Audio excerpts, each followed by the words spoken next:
একই রকম দেখতে, উপকরণ ও পদ্ধতি পুরোপুরি কিন্তু আলাদা। তো ব্রেকফাস্টে স্বাস্থ্যকর দারুণ টেস্টি কিছু খেতে মন চাইলে এই রেসিপি কিন্তু ট্রাই করে দেখতেই পারেন। একদম কম সময় তৈরি করা যায়, খেতেও অপূর্ব লাগে। এই রেসিপি বানাতে গেলে আগের দিন রাতে এই কাজটা কিন্তু মনে করে করে রাখতেই হবে। যতটা গোবিন্দভোগ চাল, আমি এখানে এক বাটির থেকে একটু কম চাল নিয়েছি, আর তার হাফ মুগ ডাল সারা রাত জলে ভিজিয়ে রাখতে হবে পরের দিন সকালে, তাহলে ব্রেকফাস্টটা বানাতে সুবিধা হবে। তো পরের দিন সকালে আমি কিন্তু চাল ডালটাকে আরো একবার ভালো করে ধুয়ে নেব। ভালোভাবেই ভিজে গেছে, এখন আরো একবার ধুয়ে মিক্সির জারেতে চাল ডালটা নিয়ে নিচ্ছি। চাল ডালটা মিক্সি জারেতে নেওয়া হয়ে গেলে ওর মধ্যে দিয়ে দিলাম 1 ইঞ্চ আদা কুচি, একটা কাঁচা লঙ্কা, আর সামান্য একটু জল দিচ্ছি। জল কিন্তু একদমই বেশি দিইনি, কেননা মিশ্রণটা একদম ঘন করেই কিন্তু তৈরি করতে হবে। চাল ডালের মিশ্রণটা একটা পাত্রের মধ্যে ঢেলে নিলাম। এখন ফ্রাইং প্যানে 2 চামচ সাদা তেল ভালো করে গরম করে নিয়েছি। ওর মধ্যে দিয়ে দিলাম হাফ চামচ কালো সর্ষে, হাফ চামচ বিউলি ডাল, আর দিয়ে দিলাম অল্প একটু কারি পাতা কুচি। এগুলোকে নাড়াচাড়া করে ভেজে নিচ্ছি, অবশ্যই গ্যাসের ফ্লেম লোতে রেখে। তারপর এর মধ্যে দিয়ে দিচ্ছি কিছু সবজি, পেঁয়াজ কুচি, ক্যাপসিকাম কুচি, গ্রেট করা গাজর আর কাঁচা লঙ্কা কুচি। এইসব সবজিগুলো কিন্তু সব মিহি করে কেটে নেওয়া। সমস্ত সবজি নাড়াচাড়া করে একটু ভেজে নেব। সবজিগুলোর কাঁচা গন্ধটা না যাওয়া পর্যন্ত একটু নাড়াচাড়া করে ভেজে নিচ্ছি। এতে করে রেসিপিটা খেতে কিন্তু খুবই ভালো লাগবে। দেখুন সবজির কালারটা চেঞ্জ হয়ে গেছে, তো সবজি কিন্তু অনেকটাই সফট হয়ে গেছে। এবারে এই সবজিগুলো নামিয়ে একটু ঠান্ডা করে নেব।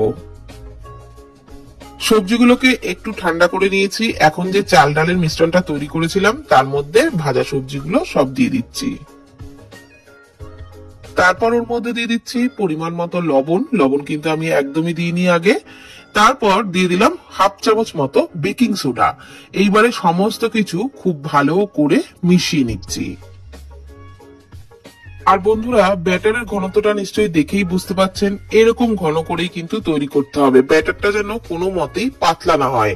একদমই কিন্তু বেশি জল দিয়ে পেস্টটা তৈরি করবেন না। খুব ভালো করে সমস্ত কিছু মিশিয়ে নিয়েছি, আর দেখুন ঘনত্বটা দেখেই বুঝতে পাচ্ছেন, এরকম ঘনত্বেরই কিন্তু তৈরি করতে হবে। এইবার একটা তড়কা প্যানের মধ্যে ওই 1-1.5 চামচ মতন সাদা তেল দিয়ে দিলাম, আর লো ফ্লেমেই তেলটাকে গরম করে নিয়ে 1.5 হাতা মতো ব্যাটার দিয়ে দিলাম। লো ফ্লেমেই কিন্তু রেসিপিটা বানাবেন, হাই ফ্লেম বা মিডিয়াম ফ্লেমে একদমই বানানো যাবে না। উপরটা যখন একটু ড্রাই হয়ে আসবে তখন অল্প পরিমাণে তেল ছড়িয়ে দিয়ে তারপর উল্টে দিলাম। এইভাবে উল্টে পাল্টে লো ফ্লেমে একটু টাইম নিয়ে কিন্তু ভাজতে হবে, তবে ভেতরটাও ভালো ভাজা হবে আর উপরটাও কিন্তু দারুণ মুচমুচে হবে, খেতেও ভালো লাগবে। তো একটা ভেজে নেওয়া হয়ে গেছে, একই রকম ভাবে আমি আরো একটা ভেজে দেখাচ্ছি। আর এগুলো তৈরি করতে খুব বেশি তেলেরও কিন্তু প্রয়োজন হয় না, অল্প তেলেই ভেজে নেওয়া যায়। আর রেসিপিও কিন্তু খুবই স্বাস্থ্যকর হয়, যেহেতু এর মধ্যে প্রচুর সবজি পড়ছে।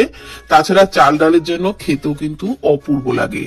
তো আপনারা ব্রেকফাস্টে বা বাচ্চাদের স্কুল টিফিনে এই রেসিপি কিন্তু তৈরি করতেই পারেন। কম সময়ে খেতে দুর্দান্ত লাগে। শুধু আগের দিন রাতে চাল ডালটা একটু মনে করে ভিজিয়ে রাখতে হবে, তবেই একদম কম সময়ে দারুণ টেস্টি রেসিপি তৈরি করতে পারবেন।